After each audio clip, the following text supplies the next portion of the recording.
Hello, train friends. Welcome to another edition of the Art of Marx Trains. I think this is part 5. And I came upstairs to find some books. This Friday night is book night at Dave's. I thought I would pull out some of the Marx references that I use. This is volume 2. Greenberg's Guide, and I think one of these 3 is volume 1.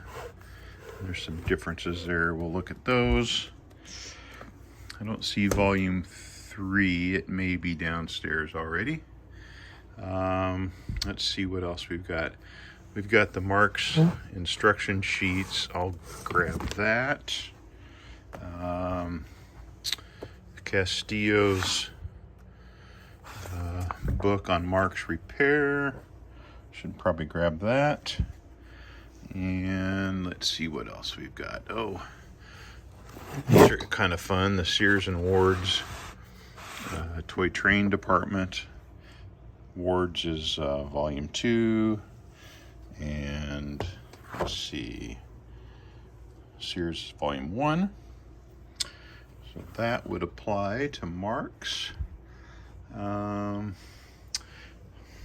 This isn't too bad. The O'Brien book of toy trains has some Marx items in it that might be enjoyable. And let's see if there's anything else that gets our attention here. Where are... Well, let's stop there. I know I've got some more things that you'll find of interest. Yeah, let's go downstairs. Well, it took me 2 trips to get the stack of books downstairs, and as you can see, I found volume 3 was already down here. There's some catalogs. There's volume 1, 2, and 3. Some other things. I think I want to start with these little price guides.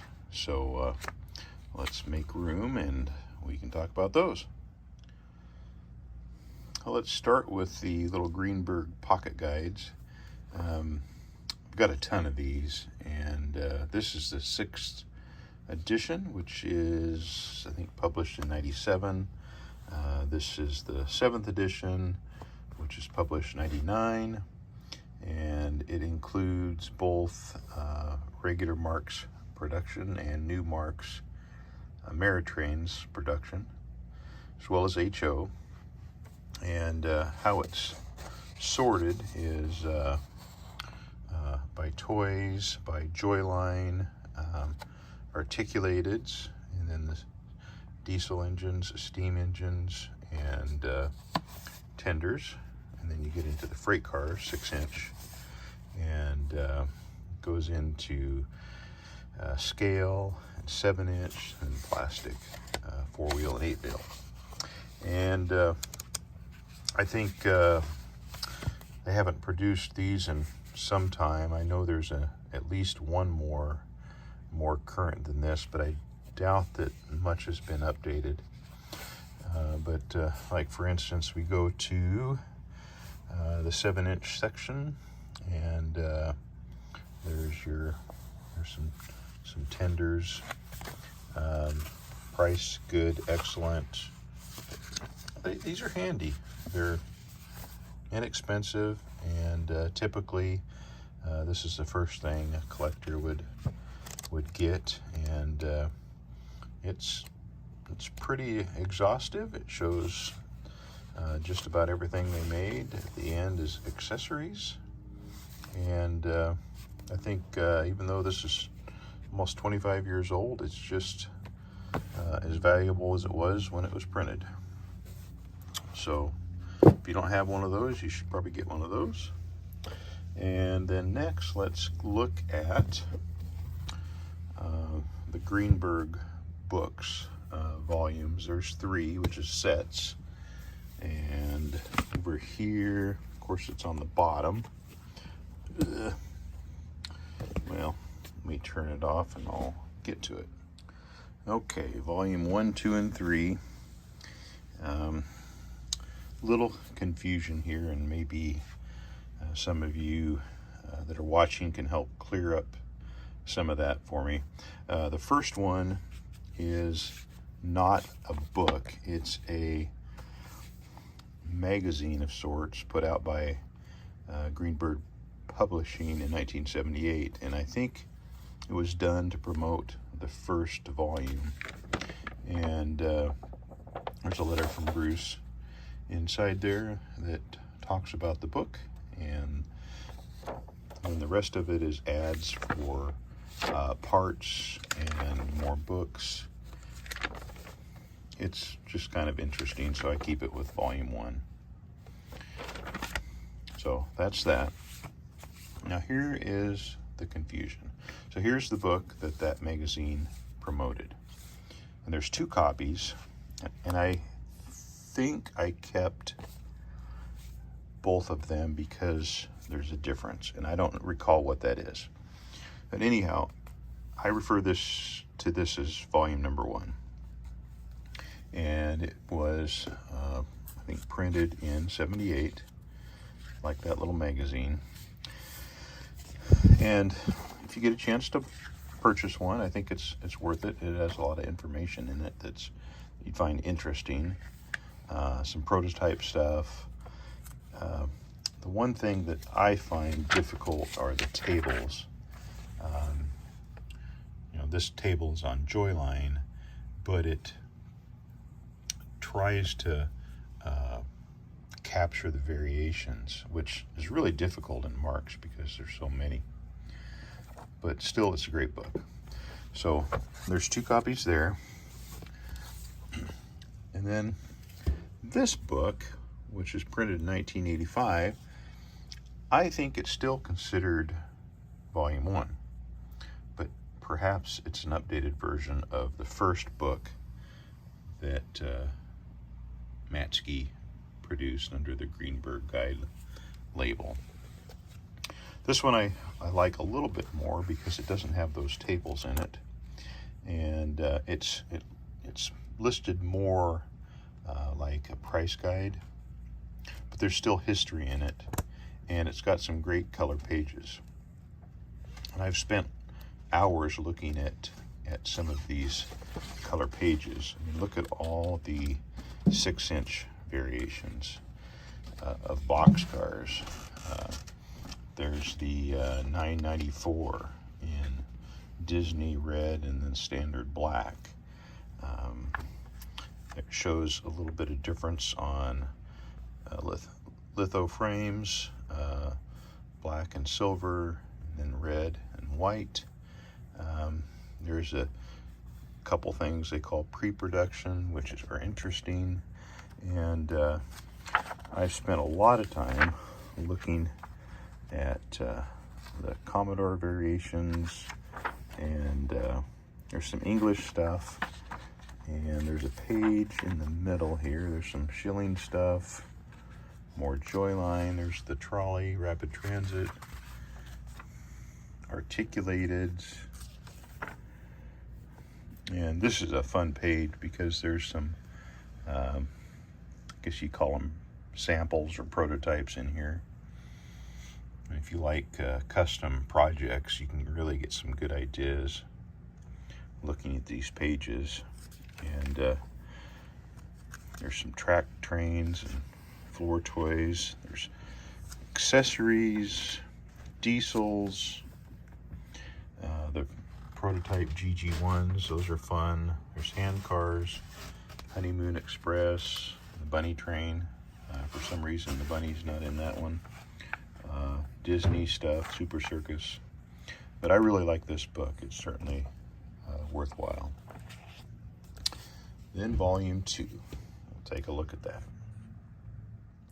With volume 2, it's clearly marked that it is volume 2. And it's perfect if you love Marx plastic. It is very well done. It's another book by Matsky under the Greenberg label.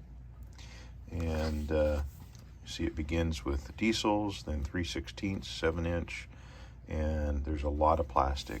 There's even some HO and some accessories in here. But just to give you kind of a sampling, there's the history on the diesel locomotives. It shows the B&O and the SP diesels, and the little Southern, Seaboard, and Monin, and then it gets into the plastic as well as the tin Santa Fe 21s, and even the Bud car is in there. But great color pictures. Again, they have the value guide, got all your diesels, diesel switchers, the S3s, the little 70-tonners. I really enjoy the 3/16. There's the plastic cars, the transition cars that I reviewed a couple editions ago. There's the 3/16 passenger cars, a prototype baggage, a couple different kinds. That's pretty interesting. And what's perhaps the most difficult to find is the litho window silver New York Central. I mean, these are hard enough to find, and to find the closed window is even tougher. So lots of scale stuff, tank cars. Here's the Pennsylvania cattle car. That's a tough one. And here's some prototypes. Mickey Mouse. And I'll stop when I get to there's the Mexican Marx. 4-wheel plastic. That's a category in itself. Hard to stop here. Cabooses. Log cars. Tank cars. Box cars. Deluxe cabooses. There's flat cars with loads. I mean, this is a great book. I'd really recommend this. Probably enough spent time here, so we'll move on to volume 3. Again, it's marked. This one is by Whitaker, and I enjoy this book a lot. The unfortunate part is it's not as complete as we'd want it to be. There's a lot of sets missing, but it's the best that we've got, and I enjoy it for what it is. And there's a lot of complete sets that are photographed in here, but it's listed by set type. Mechanical freight sets, 8-wheel freight sets, 4-wheel freight sets, 6-inch 4-wheel car sets, and the set numbers are numeric.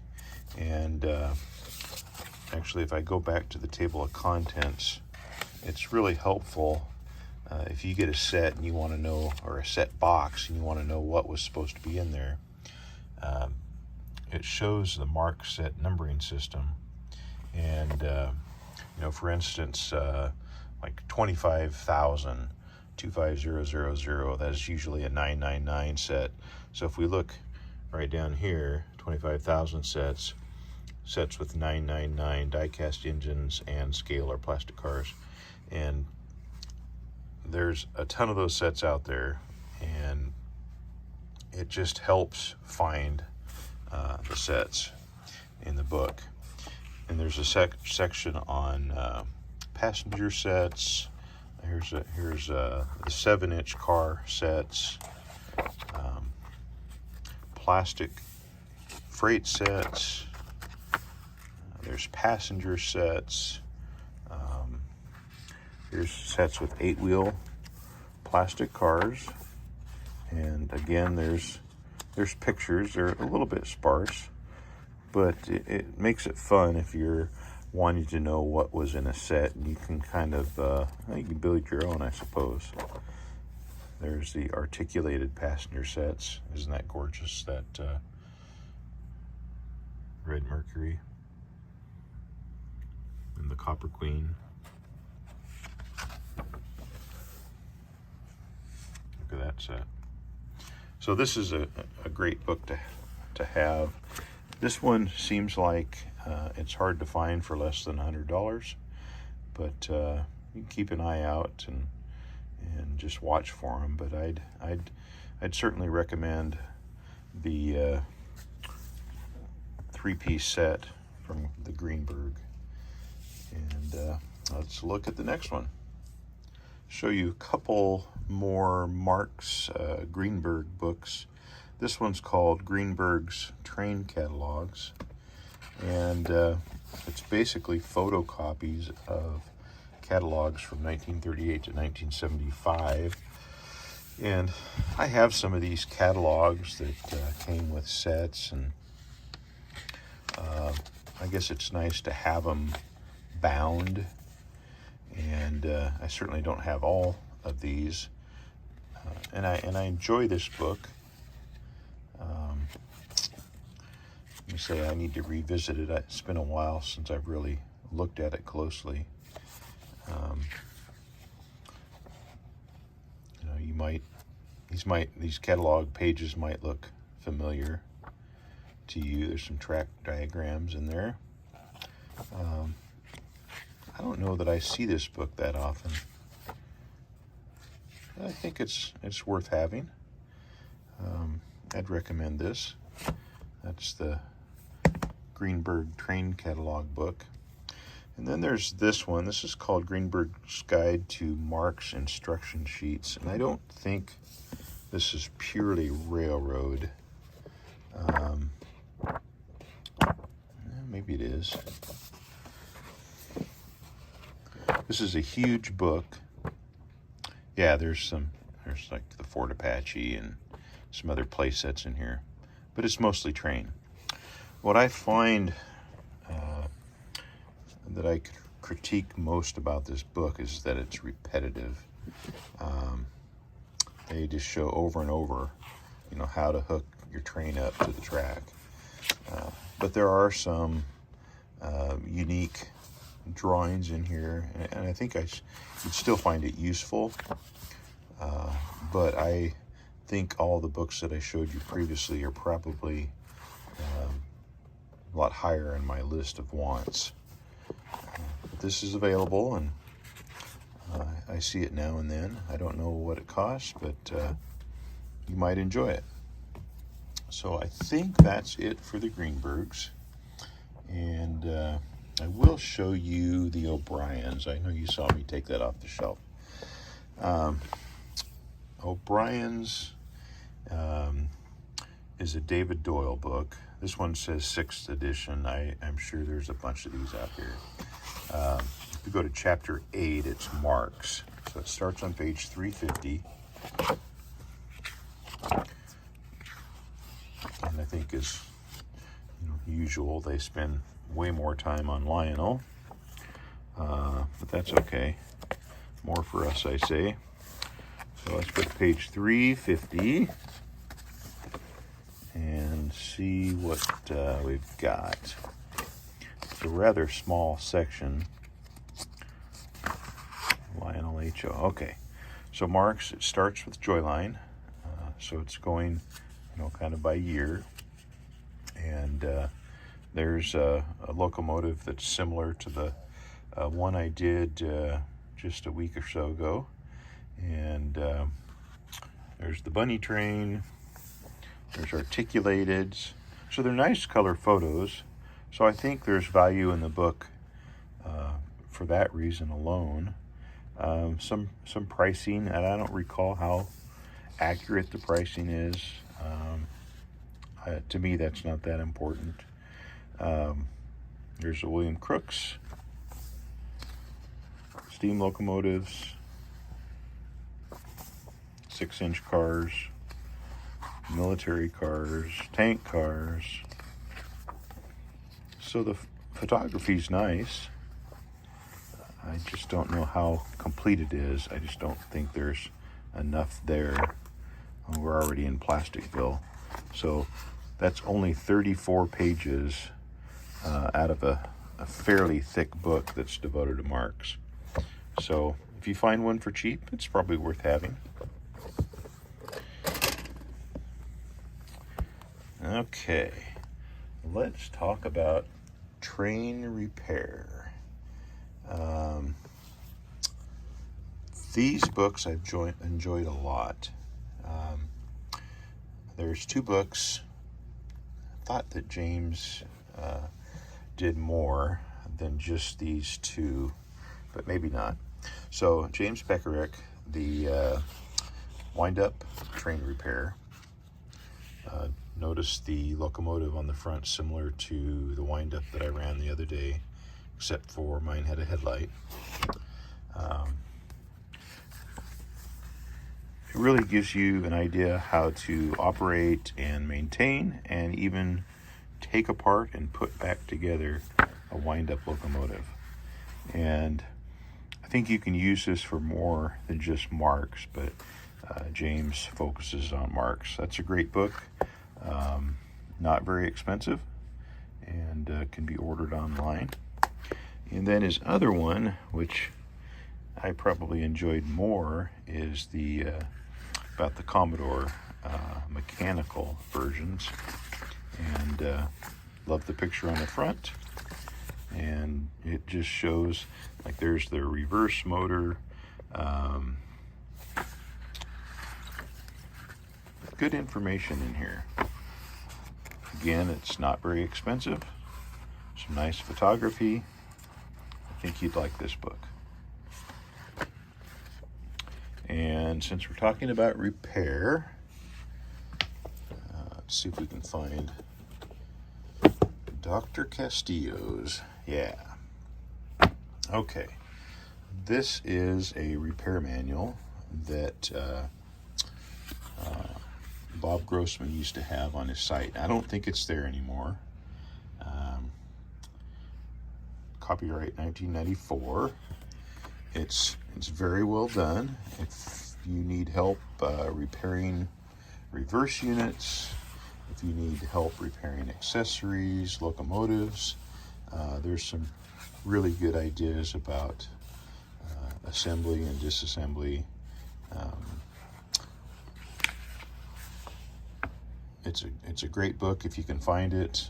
I think they're difficult to find. I know there was some price gouging going on at one point on these. I think when I bought mine, it was, $25 or less, and I've enjoyed it. I have loaned it out on occasion. Glad I still have it, because I think they're hard to find.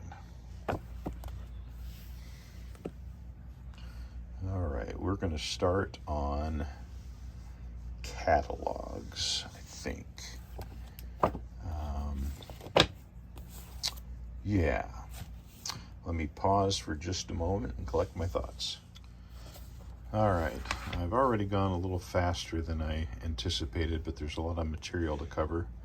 There's 3 books here that I think you'll find interesting.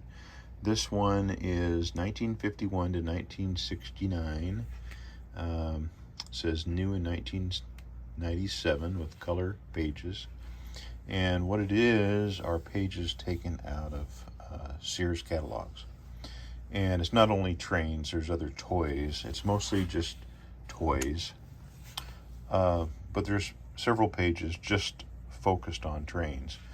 This entire layout is Happy Time trains, and there's more trains here, and it goes by year. That's 1952. This is 1953. So you see there's other trains in here and other toys. So I think a person would have a lot of fun going through this book. Even feels like catalog pages. There's more Marx. So you can get a lot of information out of old catalog pages. So this is a pretty good one. Honestly, I haven't spent a lot of time in that. I have spent quite a bit of time in this book. This one's edited by Thomas Holland. This is called the Toy Train Department. I see these fairly frequently. This is all devoted to Sears, and it's 1950 to 1969. And they only included pages that had trains on them. So there's a lot of Lionel, but there's also Marx and some American Flyer. So if you look at this, this is all Marx. There's the 994 locomotive, and there's a sparking locomotive. It's all black and white, but it's a fairly inexpensive book, and it's fun to see what came out each year and what the changes were. So that's a great book. Volume 2, also edited by Holland, is Ward's, and it's also 1950 to 1969. Trains only. I mean, there's a little spillover, like there's a dollhouse on the bottom, but you can see Marx Trains. Marx Trains. Marx Trains. Ward's was really heavy into Marx Trains and accessories. I don't see this book as often as I do the Sears book, but I think it's a good book. All right, the last thing I'm going to show in this video are some actual catalogs. This is a 1941 Spiegel catalog, and it's mostly clothing, although I think there's some tires and tools and such. This particular page, number 580, is full of Marx trains. Yeah, just one page in the catalog. There's dolls, there's play sets. So down on the bottom we have a military set with a wind-up tank. We have a set that comes with a station and some cardboard villages. And then there's a large freight set for $9.98. There's a lot of play value there. More of the cardboard, I think those are called Easy Built. I can't remember for sure. And then up top is a couple of American Flyer sets. So I got this idea from Tasker Brush. He really knew when things came out, and I wondered how he got so much information, and I think he was a student of these old catalogs. So this is a Spiegel 1941 Fall and Winter. Here is, I think, a Butler Brothers. Yeah, Butler Brothers, Fall 1941. They had a lot of trains, and I can't remember if you're from that area, St. Louis, you're familiar with Butler Brothers. But look at these sets, all Marx. Different variations of the Commodore, Canadian Pacific,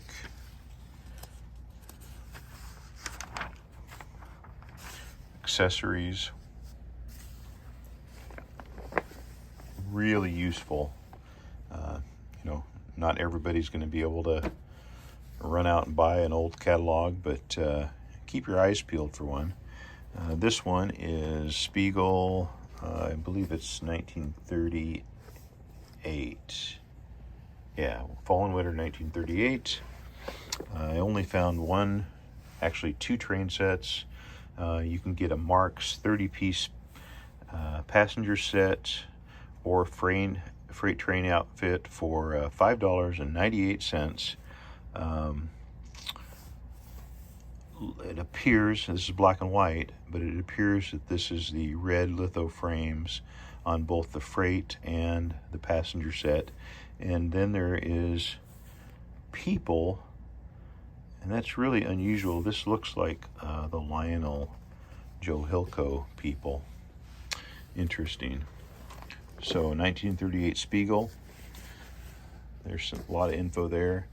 And then check out this one. This is a hardcover Butler Brothers. This is the one that if you went to their, oh, it's not Butler Brothers. I take that back. W.R. Bingham, Cleveland. Okay, so if you're from the Cleveland area, 1941, this is the hardbound catalog that you would have found at the store to order from. And look at these sets, all Marx.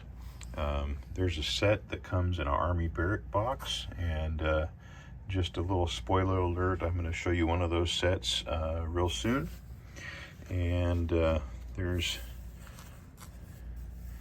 Hafner set there.